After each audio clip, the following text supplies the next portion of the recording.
Welcome to One Word a Day. I'm Sophie, your pilot into the universe of Chinese. Let's continue to unpack some classical China era character. 绝. Well, if you look at the simplified traditional, they're the same and same complicated. 2,000 years ago, even more complicated. And here, this imagery, this profile image, is the original meaning of what this thing is about. It's this three-leg wine cup that's cast bronze and symbolize your status, your social status. So it's a drinkware originally.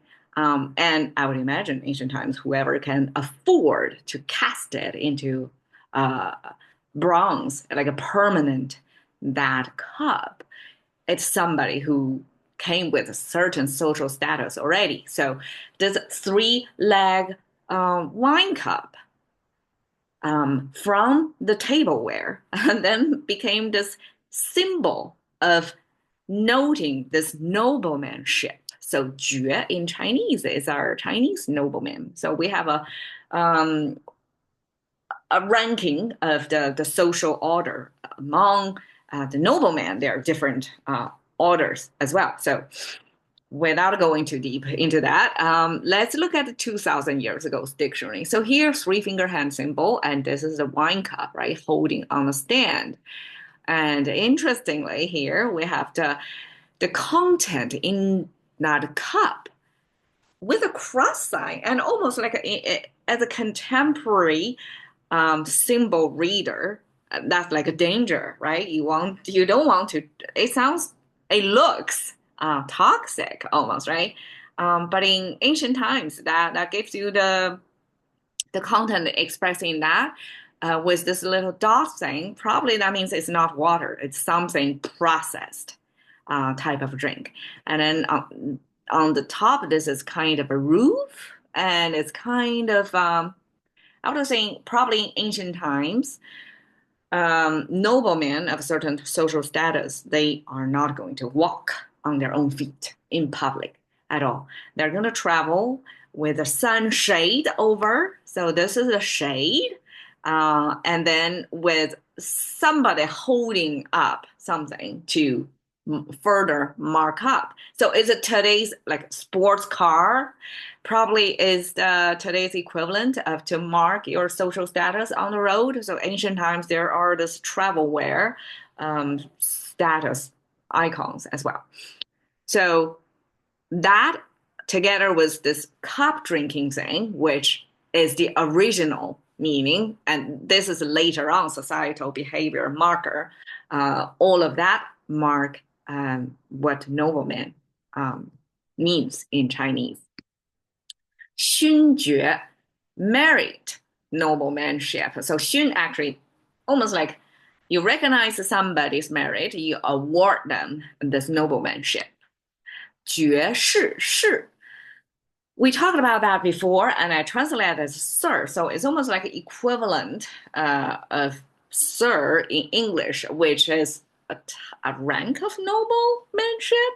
And 爵士 together forms this mutual contextualized purpose of Chinese. We use two characters overlapping or similar in their meaning and kind of double down on the meaning so that when we hear 爵士, it's less likely for a Chinese listener to confuse it with some other meaning because just by itself, 爵 or 士, just by itself, the sound of it, it's too much, how to say, disambiguation to do for the listener.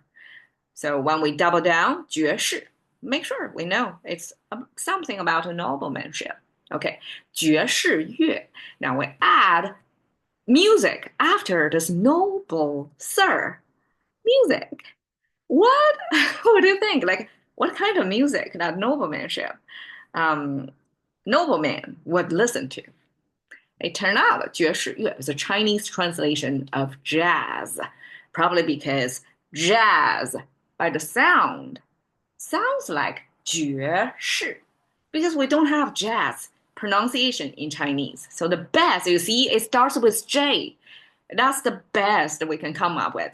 And when we say the shi is kind of a z sound, right? Because the Chinese, when we have a z, we do have a z, right? We have a zhi, zhi, yeah, or z.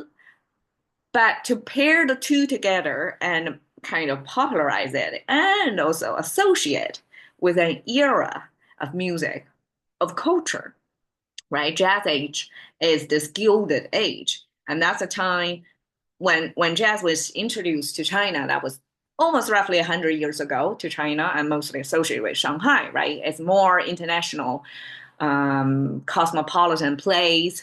People from all countries came in and then enjoy this nightlife with jazz music, and even local Chinese pick up on the music form. Some famous entertainers, singers, movie stars back then from the 1920s, 30s, 40s, Shanghai, and the whole gilded age associated with this noblemanship probably better. So that's how Chinese translate. We translate by sound and also association of the meaning.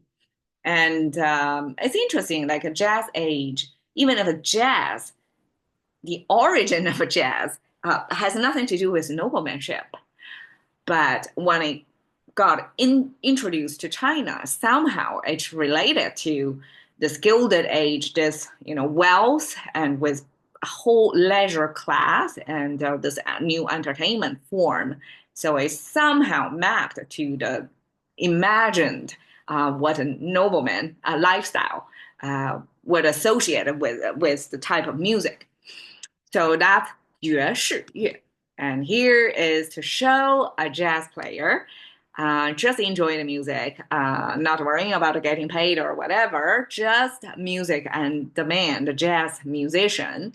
And that's how Chinese view it. It's a jazz noble. It's a type of noble music.